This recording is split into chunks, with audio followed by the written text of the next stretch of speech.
Hello guys, তোমরা সবাই কেমন আছো? আশা করছি তোমরা সবাই ভালো আছো আর আমিও খুব ভালো আছি। তো আজকে আমি মাটনের রেসিপি তোমাদের সাথে শেয়ার করব। তো মাটনটা দেখো আমি ভালো করে ধুয়ে নিয়েছি, আর ধোয়ার পর কতটা তেল ছেড়েছে ওটাই দেখাচ্ছিলাম।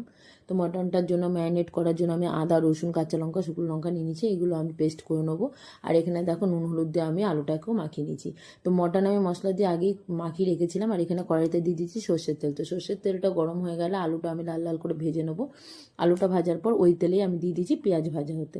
তো পেঁয়াজটা এখানে ভাজা হোক, আর আমি পাশে দেখো মাংস আগে থেকে মশলা দিয়ে ম্যারিনেট করে রেখেছিলাম, ওর মধ্যে কিছুটা দই দিয়ে আমি আবার মাখিয়ে নিলাম। তো পেঁয়াজ আমার লাল লাল করে ভাজা হয়ে গেছে, এর মধ্যে দিয়ে দেবো মাংসটা।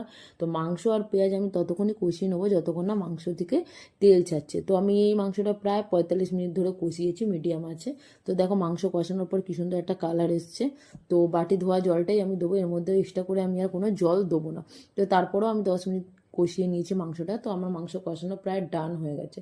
তো যাই হোক, এখানে আমি প্রেশার কুকারে জল আগে থেকে একটু গরম করে নিয়েছিলাম, তার মধ্যে মাংস, আলু আর গরম মশলা দিয়ে সিটি দেওয়ার জন্য রেডি করে নিয়েছি। তো আমি এখানে বেশি না 6খানা সিটি দেবো। 6খানা সিটি দেওয়ার পর 15 মিনিট আমি মাংসটা এরকমই রেখে দিয়েছিলাম। তো দেখো সিটি পড়ে গেছে, আর এখানে আমার মাংসও কমপ্লিট।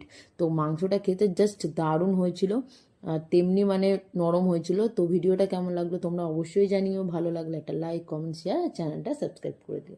Thank you.